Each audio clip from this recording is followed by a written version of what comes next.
Benvenuti al 32esimo incontro con la storia d'Italia. Continua la trattazione di cui al precedente incontro per non dimenticare. Parlerò inoltre della patrona del Corpo dei Bersaglieri, la Madonna del Cammino, per concludere con la preghiera del bersagliere con l'accompagnamento di una fanfara. Il 9 dicembre 1940 donava eroicamente alla patria la sua vita il maggiore dei bersaglieri Vincenzo Fusco, al quale è intitolata la sezione bersaglieri di Civitavecchia. La medaglia d'oro al valor militare conferitagli riporta la seguente motivazione. Comandante di battaglione dislocato in regione desertica, rimaneva volontariamente presso una compagnia impegnata in urgenti lavori di difesa in una zona priva di reparti e soggetta a continue offese. Nella prima fase di una violenta battaglia, essendo la compagnia minacciata da forze terrestri e mitragliata dall'alto, si recava spontaneamente nei punti più battuti per condividere con i suoi soldati i rischi e soccorrere i feriti e portare ad ogni costo a compimento i lavori che avevano assunto il carattere di arresto. Mitragliato da un apparecchio nemico, pur gravemente ferito, persisteva nel generoso tentativo di raggiungere il più esposto fra i suoi reparti. Ferito una seconda volta, non desisteva dal suo proposito e, inconscio della probabile fine, impartiva disposizioni per la ultimazione dei lavori. Mentre incitava i suoi soldati a compiere il loro dovere, colpito a morte da una nuova scarica, esalava l'ultimo respiro, trovando la forza di gridare «Viva l'Italia!». Capuzzo, Africa settentrionale, 9 dicembre 1940. Il 5 febbraio 1941 il messinese sottotenente Oreste Toscano, in Africa settentrionale, che protegge il fianco del 10° reggimento con una compagnia di motociclisti, è ripetutamente attaccato da mezzi corazzati avanzanti e riesce a contenerli con temerarietà e sublime valore, affrontando i carri con bottiglie di benzina e bombe. Ferito, si aggrappa alla torretta di uno di essi e tempesta all'interno di bombe a mano.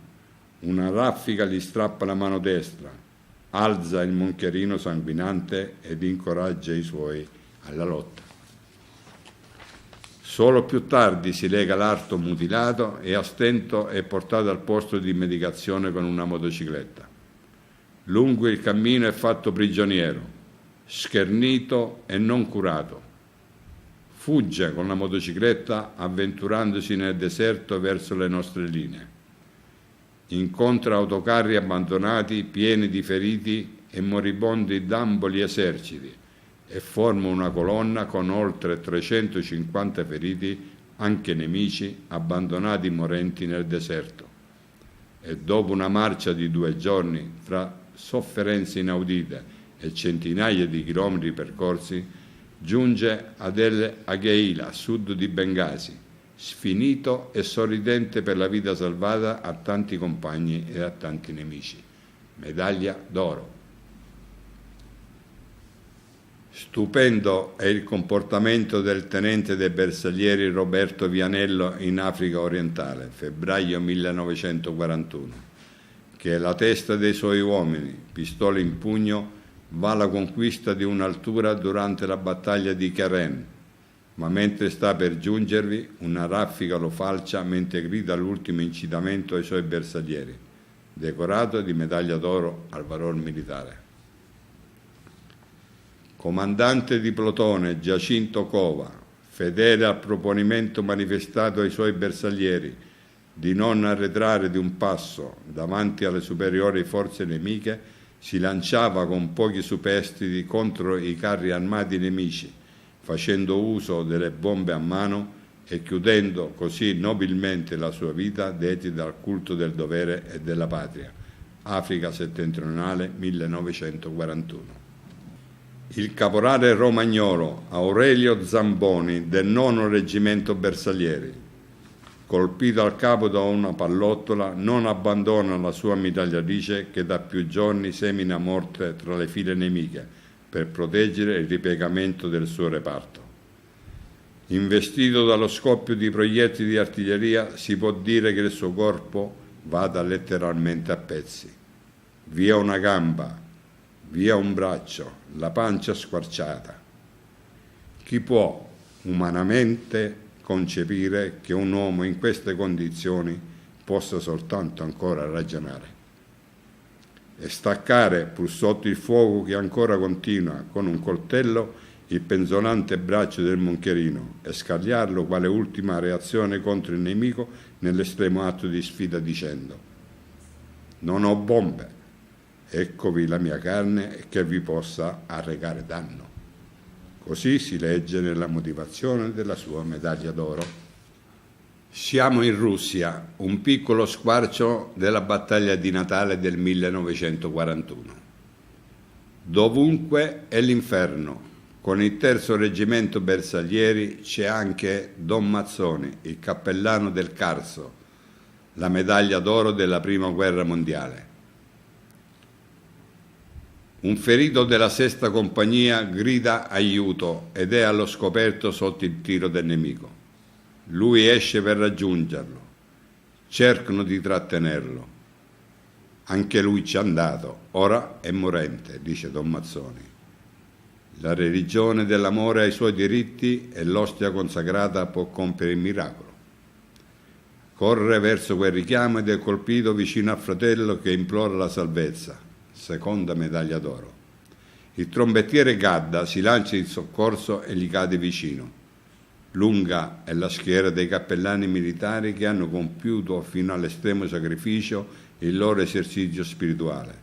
Nel corso della Seconda Guerra Mondiale furono mobilitati 3.219 cappellani militari, di cui 183 morirono in combattimento. Il sergente bersagliere Luigi Sbaizzi, comandante di una squadra arditi, inquadrata nel battaglione Goido nella guerra di liberazione 1945, che durante un arduo combattimento aveva avuto una gamba quasi completamente troncata da una granata, con fermezza e sovrumano stoicismo, col pugnale taglia i brandelli di carne per continuare a sparare e a dirigere l'azione della squadra. Fu l'ultima medaglia d'oro al valor militare di tutte le guerre che l'Italia ha combattuto dal 1848. Lungo è l'elenco dei caduti da quando nel 1982 l'Italia è stata chiamata a partecipare alle missioni di pace in tutte le parti del mondo, dal Libano, primo di questo tipo di intervento, alla Somalia, ai Balcani, a Timor, alla Tanzania, all'Iraq, all'Afghanistan. Un lungo elenco di eroi fra i quali si cita uno per tutti il capitano dei bersaglieri Giuseppe La Rosa, del 3° Reggimento Bersaglieri, deceduto l'8 giugno 2013 a seguito di un conflitto a fuoco. L'ufficiale è stato decorato di una croce d'onore e di medaglia d'oro al valor militare e alla memoria, con la seguente motivazione. Ufficiale dei bersaglieri, impegnato nella missione ISAF in Afghanistan, nell'ambito dei team militari di supporto alle forze armate afghane, durante un movimento tattico logistico veniva fatto oggetto di un vile attentato terroristico. Con eroico gesto, dimostrando non comune coraggio, impareggiabile generosità e cosciente sprezzo del pericolo, si immolava ponendosi a scudo delle altrui vite, proteggendole con il proprio corpo dalla deflagrazione di un ordigno lanciato all'interno del veicolo nel quale viaggiava. Altissima testimonianza di nobili qualità umane ed eroiche virtù militari, spinte fino al supremo sacrificio. Farah, Afghanistan, 8 giugno 2013. Più di 80 giovani vite decedute in combattimento o in seguito ad attentati terroristici dei quali il più clamoroso, come già ricordato, fu quello di Nassiriya, che costò la vita a ben 19 soldati italiani. Chiudere questo lungo elenco di eroi che hanno combattuto e sono morti per la patria e per l'onore dell'Italia e non rivolgere a loro un grato pensiero sarebbe come seminare e non raccogliere. Noi bersaglieri sentiamo nel profondo dell'anima il messaggio che questi uomini ci hanno lasciato e con rispetto e commozione li ricordiamo durante le celebrazioni in loro onore, invocando la protezione della Madonna del Cammino o di Gidria, patrona del Corpo dei Bersaglieri, e recitando la preghiera del bersagliere. In breve, la storia del Madonna del Cammino è questa. L'immagine consunta e macchiata di sangue era del bersagliere Antonio Nardi, combattente in Crimea, 1855-1856, e ferito durante un combattimento. Alla fine della guerra emigrò in Australia, nella zona di Lismore. Il dottor Volpato, al quale dopo anni era alla fine pervenuta questa foto, perché in quel paese aveva realizzato il Museo Piccola Italia, regalò la predetta immagine, quale reliquia sacra, ai bersaglieri in congedo di Sydney, che a loro volta interessarono la Presidenza nazionale perché tale immagine venisse onorata quale patrona del corpo. E così il 13 giugno 1995 il Presidente nazionale, generale Giovanni Romeo, interessò in merito lo Stato Maggiore dell'Esercito e l'Ordinariato Militare per l'Italia e, successivamente, analoga richiesta fu fatta dal suo successore, generale Sandro Romagnoli. Il pittore Vittorio Caroli ne eseguì la riproduzione in un quadro. L'8 febbraio 1996 l'arcivescovo ordinario militare per l'Italia Giuseppe Mani decretò: benevolmente accogliendo le ripetute istanze del Corpo dei Bersaglieri e tenuto presente il contesto nel quale vivono ed operano, nonché l'amore a Dio e alla patria che li contraddistingue, ben volentieri decretiamo e dichiariamo Madonna del Cammino o di Gidria, colei che addita, colei che conduce mostrando la direzione, patrona presso Dio del Corpo dei Bersaglieri. Il Santo Padre Carolo Wojtyla, Papa Giovanni Paolo II, con la sua benedizione ne fissa la data della celebrazione l'8 settembre di ogni anno. L'icona dà un'impressione di solenne maestà accentuata dalla posizione frontale delle due figure. La madre che rivolge gli occhi a chi si trova davanti all'icona e il bambino che leva la mano destra in segno di benedizione mentre con l'altra tiene il rotolo delle scritture. Della preghiera del bersagliere esistono due versioni ufficiali. La prima è del bersagliere generale Nino Tramonti, la seconda è stata redatta dall'Ordinariato Militare per l'Italia.